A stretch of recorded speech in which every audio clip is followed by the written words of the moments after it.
and welcome. Hello, everybody. Call this program tonight the Day of Forgiveness. Get into the zone. We've been doing, this is my fourth, I believe, Get into the Zone series that I've been a part of. And I could say that, for me, it's been an honor preparing because it forces me to actually get into the zone. And I've been thinking about it. Like, I know that every holiday's coming up and it forces me to think more deeply about what I'm about to experience. So tonight's ideas are an expression of the efforts that were put into me trying to convey something meaningful for all of you. I want to thank Rabbi Farhi and all the staff here that created the event and help us, push us to think as deeply as we can to share these ideas. So, Yom Kippur, it's so close. We get so much clarity on Yom Kippur. And it's the kind of clarity that you could only get on this unique day. Now, what happens? Think about it for a moment. We've spent the last 30 days waking up early in the morning, saying Chatanu, doing our salichot, we're praying, we're asking, we're getting clarity about all the things that we've done wrong. And here we have this one tremendous day where we have such clarity. We know about all the things we're doing wrong. We have the clarity of the things that we need to fix. We have the clarity of who we want to be and where we want to go. But it's interesting that the Torah calls Yom Kippur Shabbat Shabbaton, the mega Shabbat. Now, it's brilliant marketing, like if I was going to go ahead and take Yom Kippur, like when you think about the words Yom Kippur, I don't know about you, but I get I have these butterflies in my stomach. It's like the first day of school for me. I'm terrified. I'm going to the principal's office. I have all these horrible feelings when I think about Yom Kippur. But the Torah doesn't call it that. Does not want you to. It's calling it Shabbat Shabbaton, the mega Shabbat, this awesome Shabbat. And the question is why? Why are we calling it the mega Shabbat? Why is it called the Shabbat Shabbaton? So on a simple level, we will just say that, it's there to tell you that just like Shabbat has its laws, Yom Kippur has a holiness to it that might be a little bit greater or on par of Shabbat, and therefore he wants you to take Shabbat very seriously. We superimpose the laws of Shabbat onto the day of Yom Kippur, Shabbat Shabbaton. But the truth is that there's even I believe, a greater understanding of what Shabbat Shabbaton is. And Shabbat Shabbaton means a day of simple peace and tranquility. Now, that's not what you were thinking, right? Because when I think of Yom Kippur, I'm not thinking the day of peace and tranquility. Those are not the words, those are not the adjectives that come to mind for me. When I'm thinking of Yom Kippur, I'm thinking, day of repentance, day of teshuvah. We're thinking about, all sorts of other things, the day of intensity, and intense concentration. Certainly not the day of peace and tranquility. So let's try to understand what's unique about, or what's so restful about Yom Kippur. Why are we calling it the day of peace and tranquility? So the truth is, if you take the last 30 days into context, 40 days actually, leading up to Yom Kippur, you have a tremendous sense of inner understanding. There's a deep appreciation for who you are, for who you are not, right? You're at peace with yourself. That is the greatest peace that we could have in the world. Having an understanding of who I am and where I'm going, or where I'm not going, and who I'm not. Now, I'm going to ask a whole bunch of questions that are going to hopefully lead to a big answer. So we have a minha. There's a halacha that on Yom Kippur, during the time of the temple, we would do something called se'ir la'azazel, the famous term called scapegoating. You would take a kohen would take this goat. He would throw it off this cliff. Okay, he would first, before he throw off this cliff, he would take all the sins of the Jewish people, and he would confess it onto this goat. He would throw it off this cliff. Then they'd have this red, string that is converted to white as a symbol of the Jewish people being forgiven. Now, is this whole process is really what our atonement rests on? The idea of throwing a goat off a cliff? So let's make this a little bit more interesting. Enter Haramban. Okay, he writes that the Se'ir La'azazel was meant to serve as a gift to the Malach HaMavet, the Yetzer Hara. We're gifting things. Now, it's funny, like in Judaism, you can get away with this stuff. Christianity, you're serving Satan. But we're saying that we're giving a Se'ir La'azazel as a gift to the Yetzer Hara, the Malach HaMavet. right? Now, this makes things very confusing. How do we get clarity on these issues? So let's try to understand even one more, I think, more perplexing idea in Yom Kippur. And that's the role of Adam Harishon on this day. So the service begins with Adam's sin. So let's try to consider for a moment the relationship between the sin of Adam and Yom Kippur itself. We know that when Adam was created, he was kulo tov. He was perfect. Excellent. Great. Hashem said so himself. Now, a deeper aspect of this recognition is that he had nothing bad internally. He was completely positive. There's no negative actions that came through him from within himself. The only thing that could lead him to do anything negative was something external, nothing internal. He had evil and sin were completely detached from his essence and his being. Now, Adam, we know he did sin, but when he did, he brought that evil inside of him, right? And that changed the nature of himself and his descendants and us. Now, after the sin, man would naturally feel that he is the inclinations and physical tendencies that he has. And whereas the logic that connects him to God and the divine, the logic that allowed him to relate to the spirituality in the world of materialism, that was an external force, that something that he needed to reach for, something they had to put effort into trying to comprehend, but that wasn't really part of who he is. Think about that for a moment. So much of what went wrong this last year came from my ability just to reach into my emotional self and disconnect myself from my rational self. So since before Adam sinned, right, he clearly wanted to do good.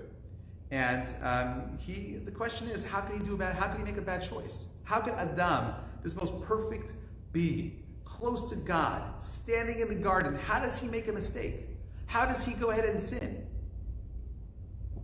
So the sages tell us a little bit about this conversation between the serpent and Adam.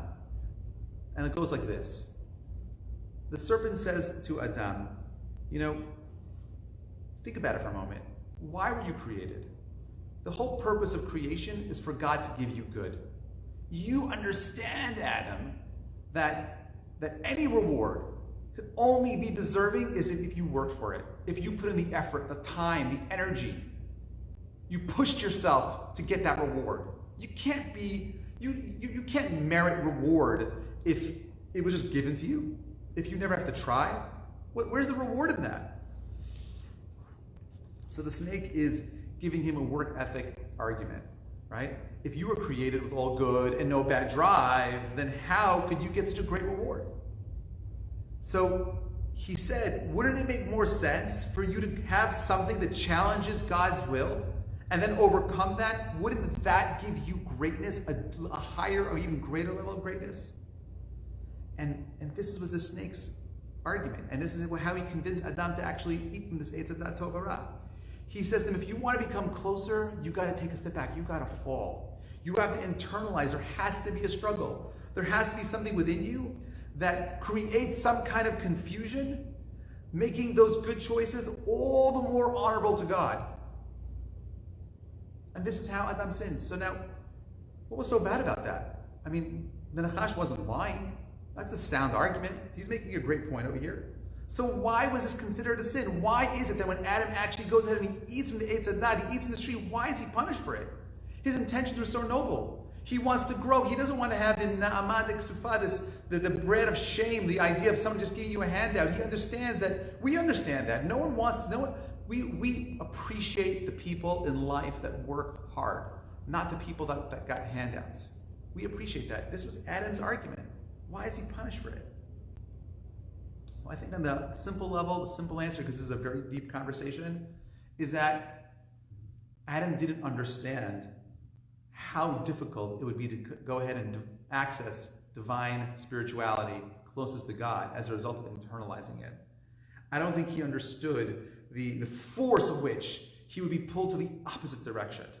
And that's where he made the mistake. But the snake still was right. He didn't say anything wrong. He was completely on target, clear about what his intention was, Adam. if you internalize this evil nature inside of you, you will have the ability to grow. So how do we understand that? And I believe that this is where Yom Kippur kind of like ties everything together for us, right? When a Jew falls, he sins, he stumbles, he errs, he makes that mistake. And he learns from mistake. And he does a full teshuvah. The word teshuvah means to return to the self. When he does that, on Yom Kippur, as we're preparing in the Selichot, we say, Chatanu lefanecha. We sin before you, God. Forgive us. Karachem Av. The same way that a father forgives a child, forgive us. We are your children. When we do that, when we return, despite all the temptations we may have faced, he's proving that Adam's calculations were in fact correct. He's vindicating Adam. He's vindicating Adam HaRishon. And we're going through this process of growth and change, and in that process of atonement, we are elevating ourselves into a higher level. Now, I think we can understand a little bit about this Seir LaAzazel. The Ramban writes that this is a gift to the Yetzer Hara. The Yetzer Hara is not Lucifer. It is not this force that's fighting against the forces of good. Okay? The Yetzer Hara is it's here so that we can overcome it. But the word Yetzer Hara could also be Yetzer HaTov. The word Yetzer is just an inclination. The question is, how are you going to go ahead and use that inclination? The reason why we're offering a gift to the Yetzer Hara is because we understand that the Yetzer Hara is not just our greatest enemy, right? He's the force we're most comfortable with, the one that seeks out our destruction. But when it comes to a regard of our relationship with God, with the Kadosh Baruch Hu, with God and other people and ourselves, he tries to convince us to make the most comfortable decisions and focus only on our narcissistic, selfish needs, so that we remain small. But when we move to charata, when we have that regret, we do our teshuvah, our Yetzer Hara has changed. Think about this last 40 days leading up to Yom Kippur. If you were doing your proper introspection and teshuvah, you'll recognize that the Yetzer Hara was not just this evil force. He was your coach. He was throwing stumbling blocks. He was helping you block punches. He was doing everything he could to make you into a bigger person. Right? Without facing challenges, even without making mistakes, we would never muster the energy to change. The momentum of succeeding is just what the Yetzer Hara was created for. He wants us to put us into a bigger picture. He wants us to actualize that greatest part of ourselves. He is an angel of God, doing the will of God, and ultimately, the Yetzer Hara, the Malach HaMavet, he wants us to succeed. He doesn't want us to fail. And I believe this is where the Seir LaAzazel comes in. If we take a look at the Yetzer Hara and see his real aim, and appreciate where its challenges can really take us, we could stop and say thank you to the Yetzer Hara. Thank you to the Satan. Thank you for doing everything you can to make us stronger. Thank you for everything that you can to allow me to get to a place where I can do the teshuvah, so I could grow closer to my Creator. So I could get the clarity of pulling myself out of my head of emotion and recognizing that true growth, true meaning comes from using the intellect, the mind, and not just allowing myself to fall back into my emotional state. Emotions aren't a bad thing. They're good. They're there to help you get your intellect engaged. But truly, when we have this argument, this dichotomy between the heart and the head, I hope you realize, has to rule. That's why we want a crown. We want to put the crown on the head. We want to recognize that it's the intellect that defines who we are, not our emotion. Everything that happens is here on Yom Kippur to remind us that everything that we went through over the last 12 months was here to help us achieve greatness, help us achieve this connection to our divine Creator, help us achieve this vision of what it means to be the best version of ourselves. And I think now we could understand a little bit maybe why it's called Shabbat Shabbaton. What is the ultimate calm and peace of the day? We walk around carrying so many contradictions. We are so strong in some areas and so weak in other areas. We could feel so close to God in 1 minute, and then the next minute, halas, it's all gone. It's painful. But Yom Kippur is this one day where there are no distractions. Nothing, no food, nothing. I am just sitting there focusing on one thing, standing all day with my feet together, praying, God, give me clarity, give me strength. Give me everything that I need so I can overcome my base nature and become something bigger and more. Yom Kippur is a day where we take our mistakes and use them to grow. Use our minds to overcome what we want. Use our minds to help us understand where we are holding in our own lives, and more importantly, asking the questions where we want to be. It's a day where we look at our weaknesses and consider them as blessings. As every opportunity that we go through in our lives represents an opportunity in our existence to become something bigger and more. If we could look at ourselves in this way, we will have a tremendous amount of peace of mind. Yom Kippur is not this horrible day. It is if you just show up. But you're lucky that you came here tonight, because the message of Yom Kippur isn't just a day of dread. It's a day of dread if you haven't prepared for it. If you haven't had the chance in the last 30 days of doing a selichot, start right now. Clarify. Ask yourselves, where did I go wrong? What do I need to do to make this year a different year than last year, right? We know that insanity is doing the same thing over and over again and expecting different results. Make this year great by making a change. We understand our nature. We have hopefully developed goals. We understand the real, who we are, the ideal of what we want to be, and then the process in which we need to go ahead and overcome the challenge of being ourselves. This is why I believe it's called a Shabbat Shabbaton, a day which encompasses and concludes a process of leading to perfect tranquility.